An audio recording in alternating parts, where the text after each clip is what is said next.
So thank you everyone for attending today's second Tuesday session on Color Match Scan, a new capability we've talked about for a couple months and we're now capable of showing. Today's session is a little different because I'm traveling this week. So I recorded the session end of last week and I'm going to play the recording because I wasn't capable of bringing my instruments and my printers on the road with me. So I recorded this when I was in my office, and today we're going to go through the recording. You guys can ask questions as normal, and if it's relevant, we'll stop the video, answer the question, and then start the video again. And then at the end, we'll have a QA session, and although I won't be able to technically show you the measurement device or the printer, we can talk about any aspects related to this new capability within the software. So with that, let me go ahead and start the video. And please ask questions as normal. Thank you. Hi, everyone. Welcome to this month's Second Tuesday seminar on Color Match Scan. And this is an exciting new tool that we've produced for you to use. And I'm going to talk about it and demonstrate it for you today.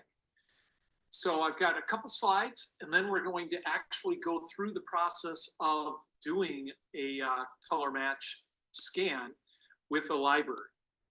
So the key with Match Color, our color match tool, is we introduced this back in really January during our color conference that many of you attended in Florida.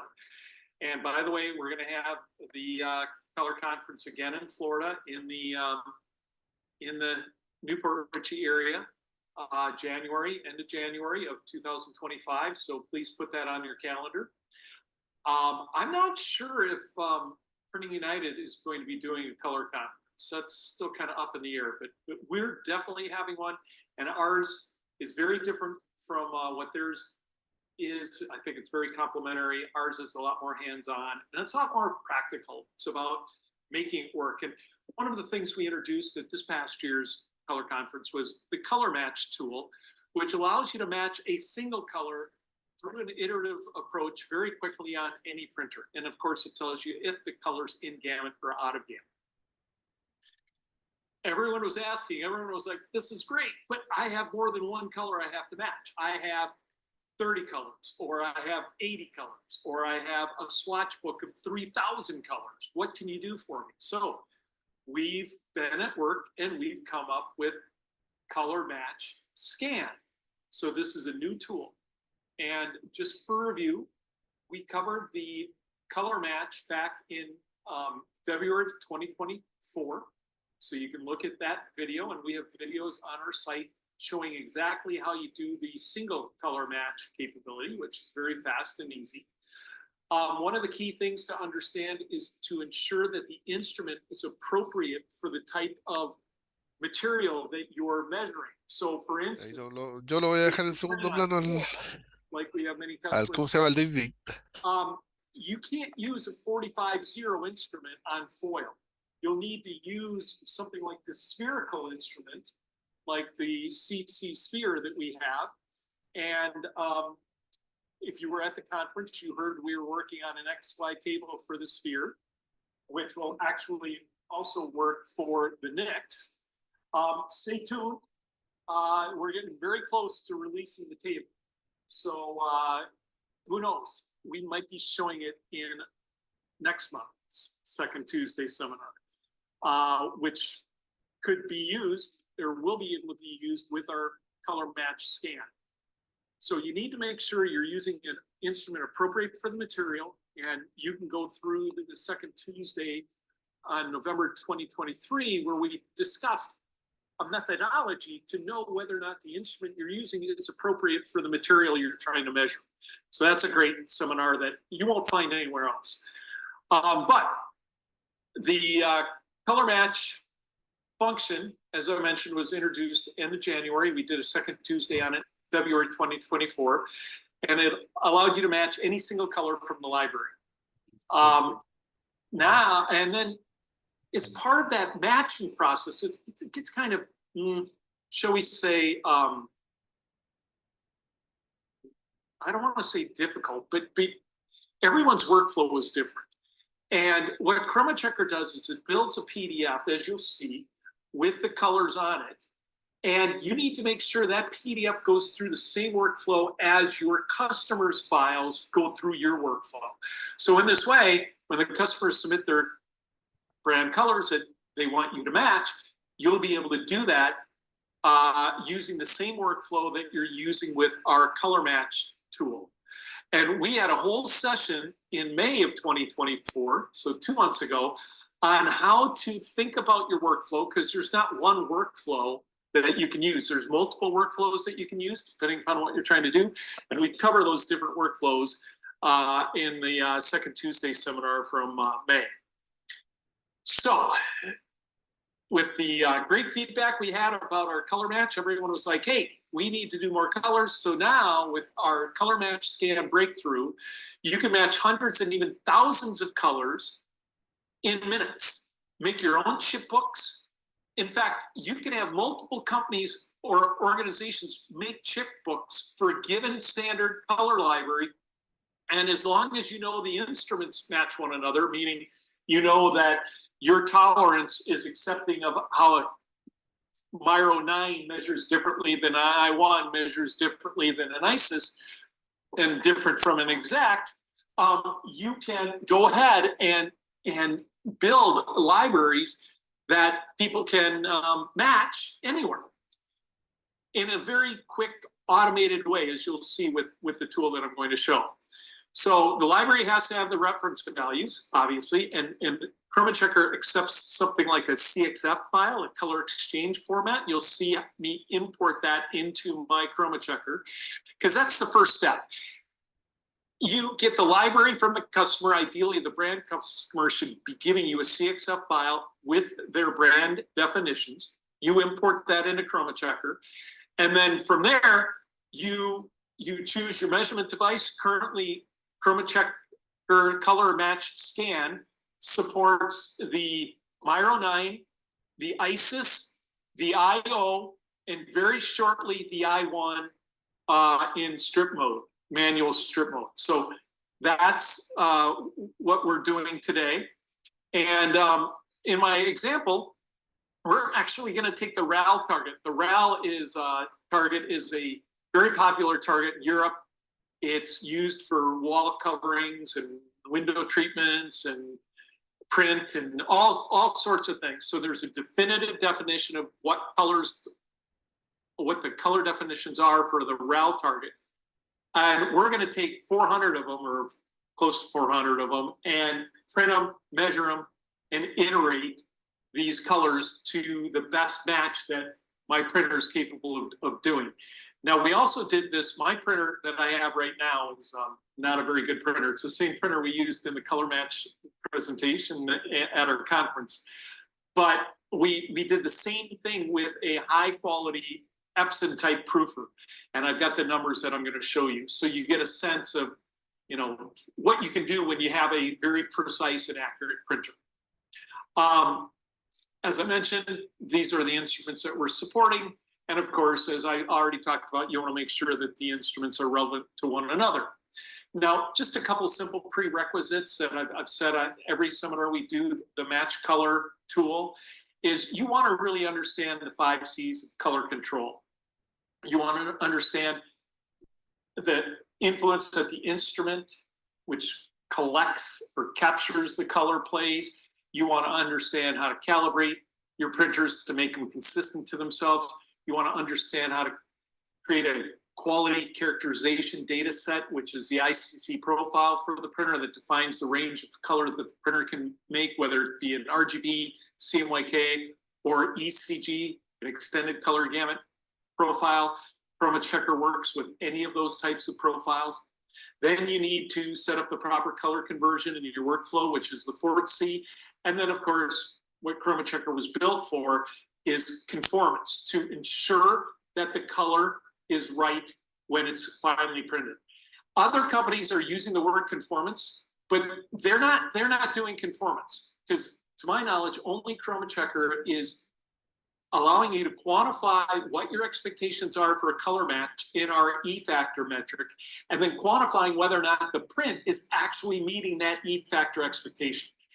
If you're assessing a spot color or a process color to ISO 12647-7, that's not conformance, that's compliance. There's a difference between the two. Only ChromaChecker still does conformance in terms of, we do compliance too, but conformance is all about sellability and defining what's waste and what's not.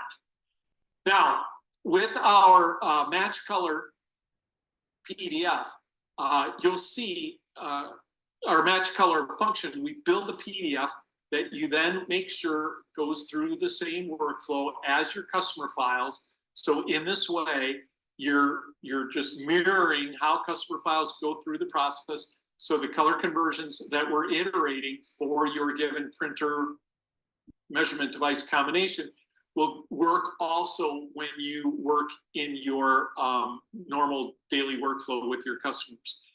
And name colors is really required for trying to reproduce brand colors on multiple printers, multiple substrates, and multiple locations. You can't do it by defining it as CMYK or RGB. And we go into great detail on why that is in our previous session, so I'm not going to rehash that. Hopefully you're here, you know you need to use a named color. So Ritz Red, Best Buy, Pacific Blue, whatever it may be. You don't want to try to create Ritz Red in a CMYK value, which will reproduce differently on every CMYK device. So that being said, the other key thing about brand colors is to understand when they're in gamut or out of gamut. There's certain colors that you might be going for. In fact, in our sample of the RAL library, there's some fluorescent colors that are out of gamut of even an Epson with 8 different colored inks. So you need to know which colors are in gamut and which colors are out of gamut. And this graphic shows the shape on the right is the gamut of the printing device. And those dots outside the printing device are showing you these colors are not reproducible by this printer on this substrate. And it even tells us they're 3.8, 3.5, 2.6 delta E out of gamut, which tells us how far out of gamut they are. And using our ChromaChecker tool here, you can see what a 2 delta E is and what a 3 delta E is, and educate your customers on, hey, can you live with a 3? Because that's what I can give you is a 3. You don't want to have to do 1,000 or worse 10,000 prints on your printer. Customer says this is not acceptable because it's not within my expectations, and you're toast because you can't explain. At this point, it sounds like an excuse that, but the color's not reproducible in my printer. Customer would say, you should have told me that ahead of time. Whereas ChromaChecker predicts if that color's in gamut or out of gamut. If it's out of gamut, then you go to the customer and you say, hey, this color that you're asking for, Ritz Red, is 3 delta E out of gamut on my printer. Will you sign off that 3 is okay? Or do I need to find a different printing process to print this? Rather than just blindly printing it and having it rejected and then having that kill your profitability for the month. So it's all about knowing upfront and setting expectations in terms of what's possible. So here are the simple steps that we're going to show using my computer, my printer, and my color capture device. We're going to demonstrate with the FD9. We're going to first import a library as a CXF that ideally the brand gives you, saying, hey, here's my color library. I want you to reproduce it. We're working with brand companies that have 70 different colorants in like 10 different libraries. So you can make that all into one CXF, import it, iterate all 70 colors as spot color lookup tables that you can load onto your EFI or Fiery Rip, whatever you have, Print Factory, you name it. And then anytime you run any of that customer work on that printer, based on ChromaChecker giving the instructions on the lookup table, the software knows what combination of RGB or CMYK or ACG colors to render on the printer to match that customer's brand values. So this is amazing. So you'll see the process is once we've imported the CXF, the operator then chooses the library within their capture software. Capture is the software that drives the measurement device, talks to the ChromaChecker cloud and drives the measurement device. And then Capture automatically builds the target. So if you're building a target for the ISIS, it automatically puts a barcode defining what library it's for, along with the diamonds, and lays out the patches accordingly. It does that for you. You don't have to do anything manually. So you then essentially print it, measure it, and if it's not close enough, you can iterate a second round or a third round, as you'll see, because I'm going to do that with my little cheap HP printer. And that's it. As I just said, you'll print these PDF charts, you'll measure them, you'll reprint to iterate, and ChromaChecker will keep you informed in terms of what the actual numbers are for the Delta E's. So with that, let's go ahead and get into the hands-on portion here. So I'm going to go to my cloud icon, and I'm going to, oops, cloud, I don't want Safari, I want Chrome. So Zoom screen is in the way here, sorry. So let's get into my Chrome, here we go. And we're going to go into our ChromaChecker. And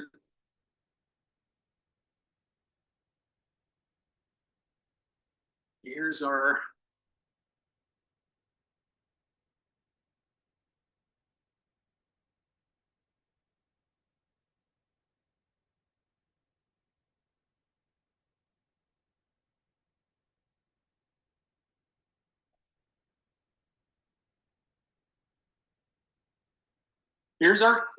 ChromaChecker. And I'm going to go to my dashboard, log in, go to my color inspector, and in my assets, I'm going to make a new color library. And I'm going to choose this option here on the right for uploading my new color library. And you'll see here, I have a RAL target right here, RAL CXF. I am going to open that. ChromaChecker opens that library. It applies it to my color libraries here that you see listed. And now I'm all ready to go into my capture. So let's flip over to my capture. In capture, you typically have your print inspector. That's for doing your process control strips for G7 or ISO compliance. You'll see there's a new tool here. And this new tool is our color match scan. So I'm in my color match scan here, and it already knows I'm connected to my FD9 because that's what I'm connected with when I loaded my capture. Now I'm going to go to my color library, and you'll see I have my RAL target here.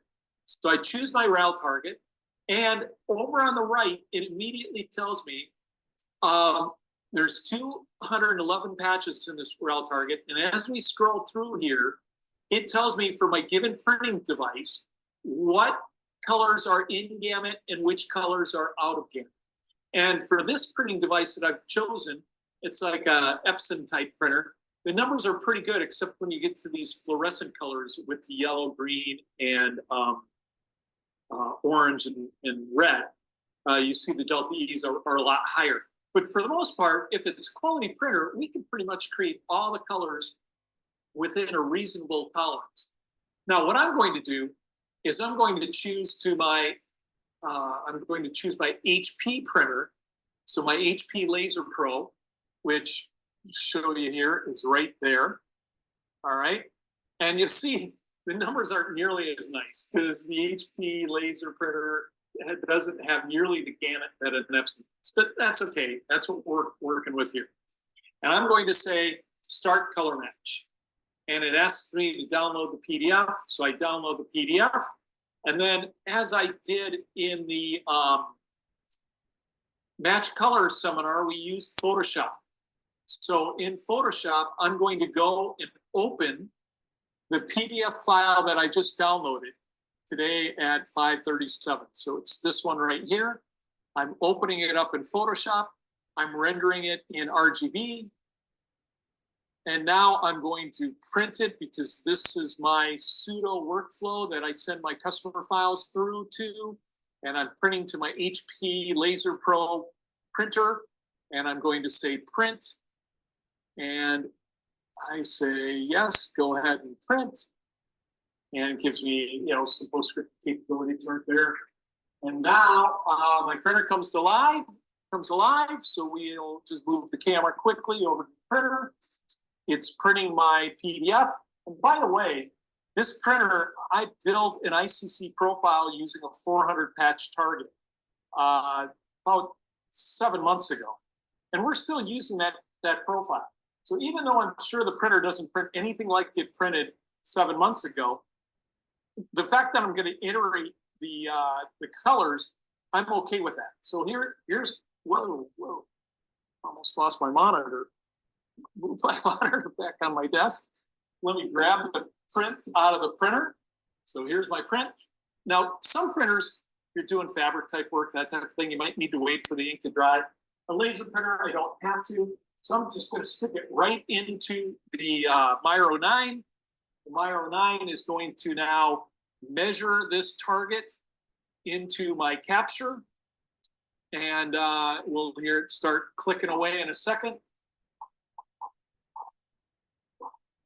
So here it is. You hear it, chop, chop, chop, chop. It's scanning these 211 patches on the target.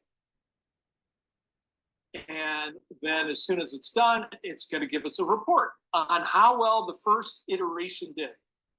And knowing it's an older profile and a profile only made with 400 patches, I'm not holding my breath that these numbers are going to be great. But we're going to iterate them, and after a couple iterations, they're going to be really good for a printer like this. And then once we're done with this, I'm going to show you what the numbers look like on a high quality printer. So here's my colors. You see, I got 7, 9, 3, 3, 8, 9. So, okay, it's pretty far off. So let's go to next step. And I'm going to download a new PDF. I'm going to go back to Photoshop, open up this new PDF that just downloaded into my capture export. So here it is, 540, import using the same settings, go to print, proceed. Yep. And now the next print's going to be coming out of my printer, and I'm going to feed that into my scanning device, my measurement device.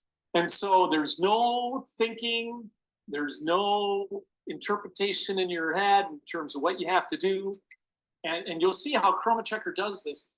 It always keeps track of what the best match is in terms of delta E for the color, so that even if it iterates another direction and it gets off, it keeps the best match to begin with. So it always remembers which one's the best match, so that even though you're doing multiple iterations, it gives ChromaChecker the ability to try new combinations of, in this case, RGB, to try to get the printer to get the right color. And if it fails, it's not a big deal because we already have a good match. And one thing I didn't point out, which I'll point out here, it will tell us what the overall, what the peak delta E is, which on the RAL target, it's got one patch that's 14 delta E, even on an Epson.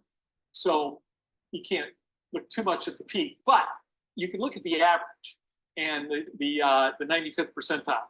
And that gives you a real good indication about how well the color matching is performing. So our 211 colors are almost done. There, they're done. Up they come in, and now you'll see that my average is down to 3.97. And as I look at the numbers over on the right, they look a lot better, don't they, everyone? We're down in 3s, 2s, 4, 1, 2. The 9 is a 10. So that 9, That 9 is better than we predicted. We should be happy with the 9, but 2, 3, 5, 3, 1. So hey, we can do better. So let's do a next step. Let's download this PDF. Let's go ahead and print it through my workflow. So we're opening this PDF that I just downloaded. You get the idea how simple this is. Print. Yes, yes, yes, yes. Now the print's coming out, and hopefully you can, again, realize how simple this process is, how fast it is when we're dealing with quality printers and quality ICC profiles. You might only need 2 iterations to get colors to all in gamut colors within a delta E or 2. So here comes my print.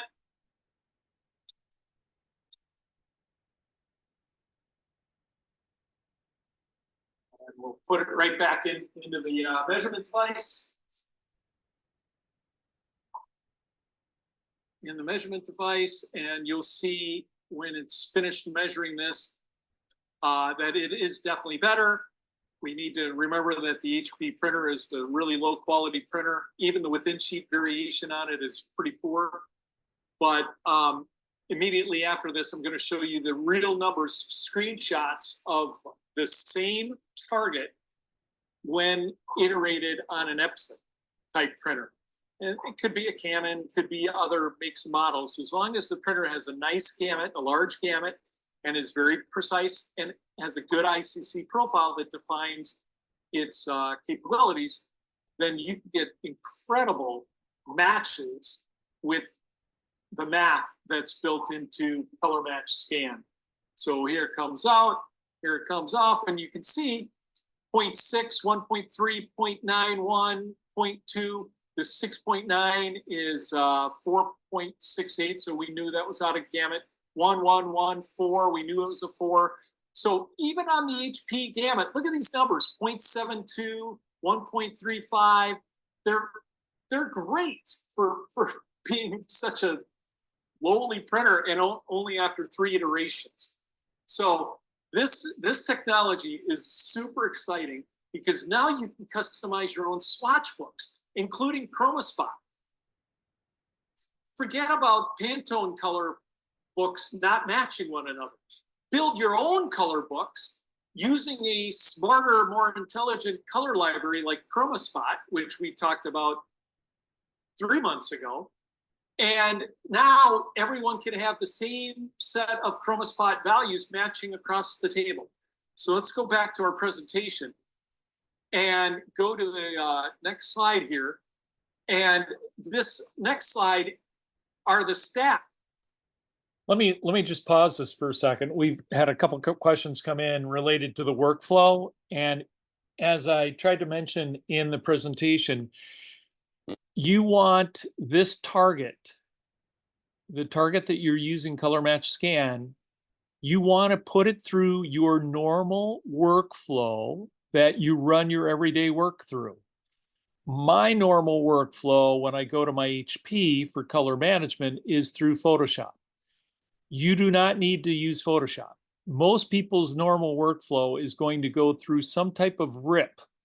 And ideally, a professional level RIP is going to have a lookup table function for spot colors. And you'll see, if you even look at the top of the screen on the right-hand side, there's the ability to save a LUT from this current data. And what it does is it saves a spot color lookup table compatible with like 10 different RIPs that you can then load into your RIP. And then when the job comes through and it's asking for RAL 1001, it knows to use the RGB values of XYZ to get the lowest delta E automatically and then renders the color. So I just wanted to cut into the video and make it clear that you do not need Photoshop for this process. You use this process in line with whatever your normal workflow process is. Hope that's clear. Let me know if it's not. We can cover it more after the session, after the recording. Out of color match when the same RAL target was printed on an Epson. And please look at the right-hand column. Best delta E's, 0.24, 0.07, 0.21. Look down there. That's the first page. Here's the second page. So now look under the black arrow, because these are the best matches. 0.19, 0.19, 0.2, 0.18, 0.11, 0.07. I'll tell you, I've been doing this a long time. These numbers blow my head off because I can't believe how good these numbers are. 0.08, 0.13. And of course, all these colors, for the most part, are in the gamut of the Epson. I'm going through the 200 colors, so you can see they're all small delta E's. And except these last, like, 4 of these colors are fluorescents. And we predicted it was going to be 8, and it's 8.16. 5, we got a 4.31. 14 was the prediction, 14 is the actual, and 4.65, 4.65. So you can see our predictions of how far off these colors were going to be are essentially right on what we were able to achieve with this printer and this color library. And in refresh, you'll see after every time you get done with the scanning, it says maximum delta E 14.7. That's because of this fluorescent yellow. But the average is 0.4. And you can see how good these numbers are. So this is quite amazing. So now, once you got your colors iterated to this level, you can click on the button at the top right that says Save the LUT. And it will save the lookup table in one of 10 different formats for different RIPs. Like there's a format for the fiery RIP, there's a format for the Caldera RIP, and many others. So now you've got the lookup table for this printer, and now you can make a swatch book if you want, a fan book. So to do that, you go to the cloud in ChromaChecker, and you choose the color library. It could be the RAL library, it could be the ChromaSpot library. And then what you do is you select all the colors in the library that you want to choose. So you go to the bottom of the list of colors and there's a select opposite, which is great because if there's 1 or 2 colors you don't want, you can just deselect those 1 or 2 colors you don't want. Say select opposite, it'll select the rest. It's better than a select all. And then you select the fan book option in the lower right-hand corner. And when you select the fan book option, you get this screen, which gives you the ability to choose the color space and your ICC profiles, and then your layouts. So a full layout is multiple colors on each page of the fan book. A minimum layout is just 1 color on each page of the fan book. And of course, you can set different page sizes for the fan book. So if you just want to do a poster to put on the wall of all the colors, you can do that. And you'll know that that color fan book is accurate. So in summary, ChromaChecker's color match scan is the fastest and easiest way to create accurate fan books and match colors for given substrates across your entire network. If you're an ink supplier, you should be looking at this going, wow, this is phenomenal. If you're a brand company needing to have your brand colors matched, you should be looking at this going, every one of my suppliers should be doing this because they'll be able to match your colors better than they've ever done before. And it doesn't take a color scientist to do it. I'll tell you, it's really amazing. So within minutes, you know if the color's in gamut or out of gamut. You can, if it's out of gamut, it's very easy to create prints that show what the out of gamut looks like. If everything's within gamuts to everyone's expectations, you can create this lookup table as I just showed for each printer substrate combination. And using ChromaChecker, you can prove color conformance for brand work using Capture. So after you've done a real job with that brand color on it, you can use products like the IO or even the new XY table we're coming out with that works with our sphere or works with a NIX.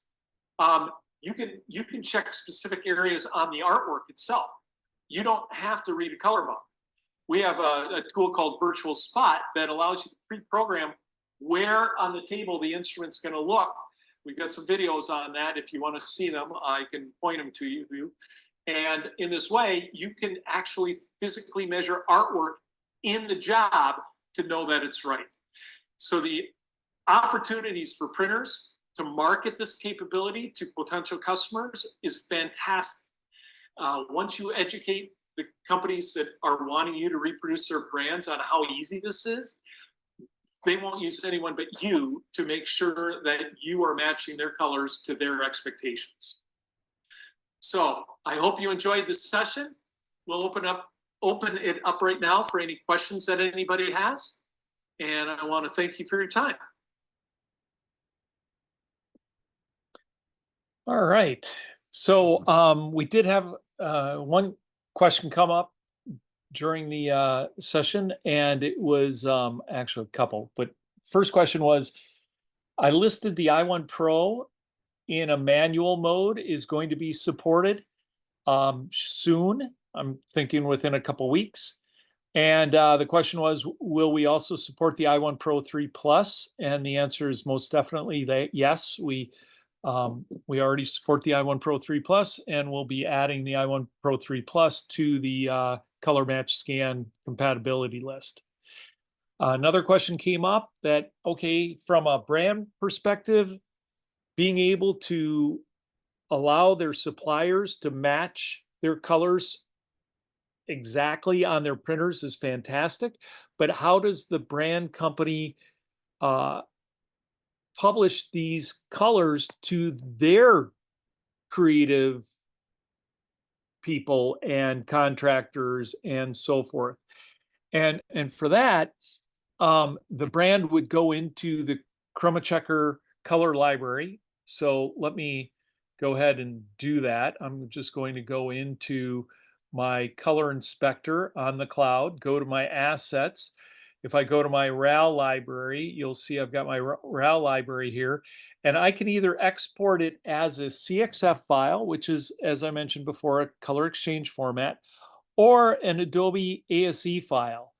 And this is an Adobe Swatch Exchange file, which is compatible with Adobe Creative Suite, all apps, so Photoshop, InDesign, Illustrator, etc. So in this way, you can take the named colors and publish them to your users. The users would then import into their Adobe Creative Suite. And then when they use these specific colors and it gets saved as part of a PDF, which gets sent back to the printer, the named color will already be in the file. So it knows that RAL 1001 is this RGB or CMYK value on my printer through ChromaChecker's lookup table, and it will then render those colors correctly on the printing device. So great question about how to actually take these color libraries, push them upstream for the creative groups so that they're designing the colors correct to begin with. And then when they come downstream for the printing, they're rendered correct based on the ChromaChecker lookup tables. Another thing I want to mention here is that if you've already got a bunch of designers who are using important colors, but they're not named correctly, there is a color server available that can automatically fix wrongly named colors or even colors that are in a CMYK format and need to be converted into a named color format. There's color servers on the market that will take a, we'll call it a poorly defined PDF from a customer in terms of the colors not being named as named colors, and you can actually have the color server fix it automatically, so you don't have to educate the customer on how to fix the creation of these files.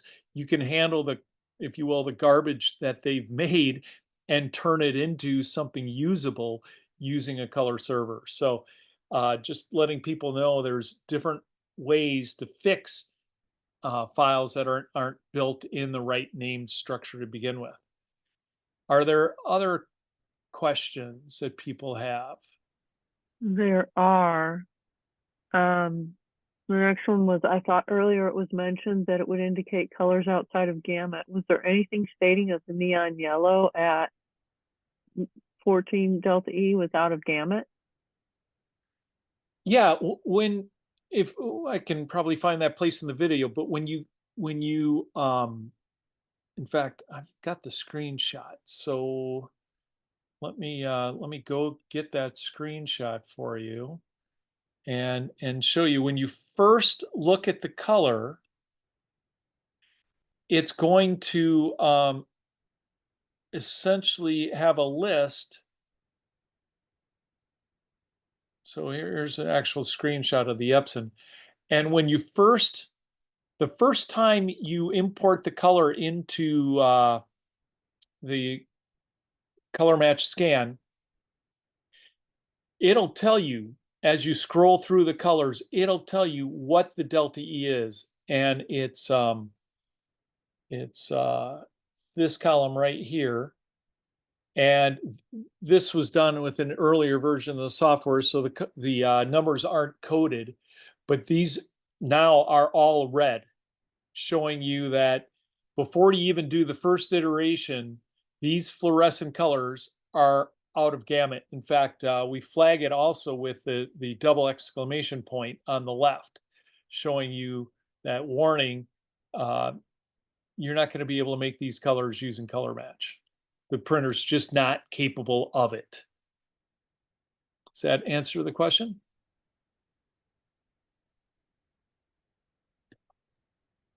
Yes. And then I think you may have covered this, but let me just give it to you in case you didn't. Can the library of colors be shared with the designers and our print buyers? Yes. Well, a couple different ways. So I'm glad that question was asked because you can definitely share the original definition of the library with anyone else through the export as a CXF file within ChromaChecker. So I come into my assets within the ChromaChecker cloud. I choose whichever library I want to share. I click on it and I either export it as ASE or CXF. Now, the other thing you can do is from the lookup table standpoint, if let's say you're using a printer that doesn't have ChromaChecker, you could build a spot color lookup table on behalf of that printer, and just by having them go through the process that I just went through, where I print the target, I measure it, I do the iteration, you could then let them use that lookup table on their printer so that you're sharing the lookup table version of the spot color library for that specific printer. So you can share either the master definition of what the color should be or share the lookup table generation of that color for a specific printer paper stock combination. Hey Dave, it's Dan Gillespie. Hey, Dan.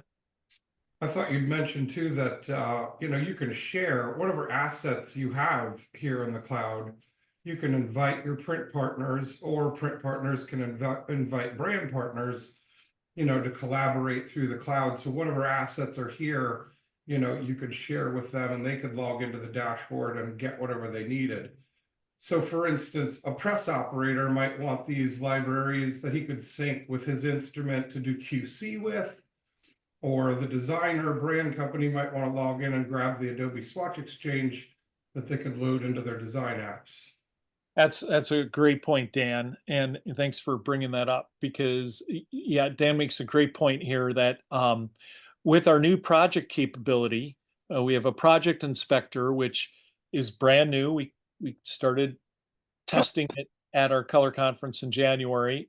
Some of you got a little chance to play with it there. We've come a long way with it, and that this is going to be the topic of a second Tuesday coming up in the next couple months, we'll be having a dedicated session on Project Inspector, which is going to share what Dan was sharing, in that you can essentially publish a project to your, it could be your print vendor, it could be your a brand company you're working with.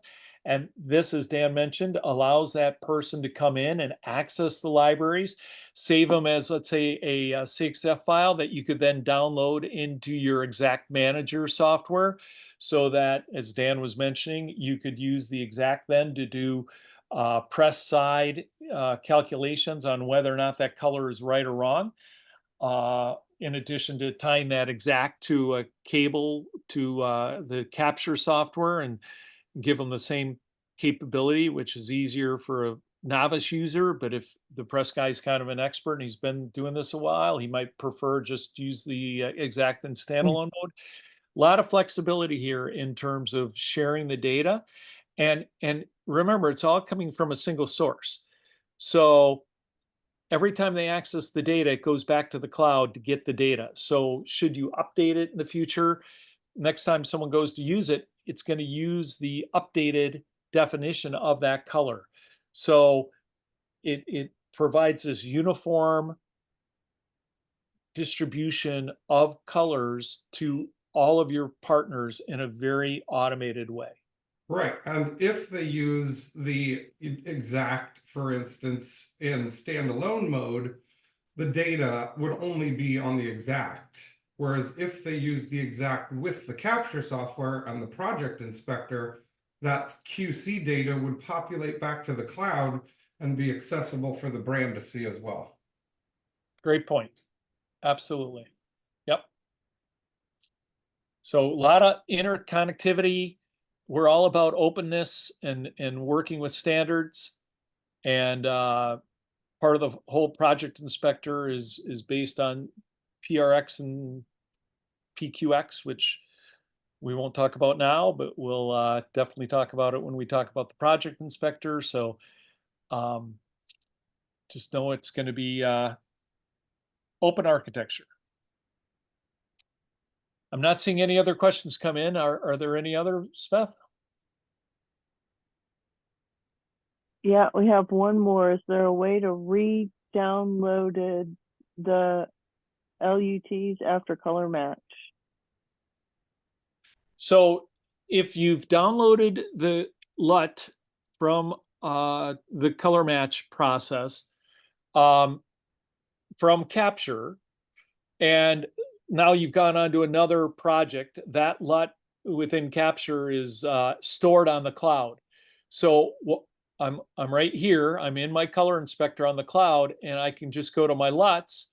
And when I go to my LUTs, I can go ahead and scroll down, and here's the RAL lookup table that I had just saved out of Capture, last July 2nd. And I can go ahead and download it again from the cloud. So in terms of downloading from Capture, I'm not sure if that's important to you. Please send me an email, but you can definitely re-download the LUT from the cloud, or have the administrator download the LUT from the cloud should you lose it off of a workstation that you were running Capture on. Yeah, Dave, I thought I'd mention too, the usefulness that you touched on a bit is, as a consultant, I go into these printing companies and every one of them has multiple RIP softwares. And the way that the spot colors are handled in all the different RIPs is different. And, I have the ability to do iterative stuff in some cases, don't in other cases. And, with this tool, I just ignore whatever tools are in the individual RIPs and just do all the dialing in of the spot colors through this central way and export the LUTs in whatever format I need for the specific RIPs. And man, it makes the spot color matching on all these different printers and RIPs just incredibly easy.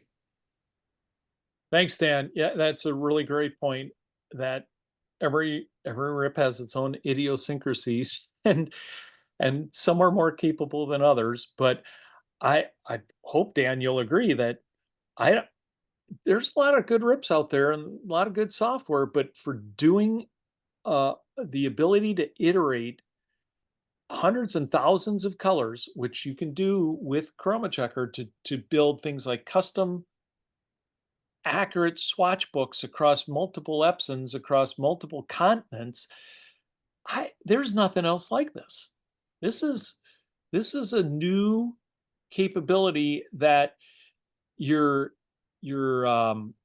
creative mind can be put loose and really take advantage of communicating color or communicating lots of colors in a way that's never really been practical before.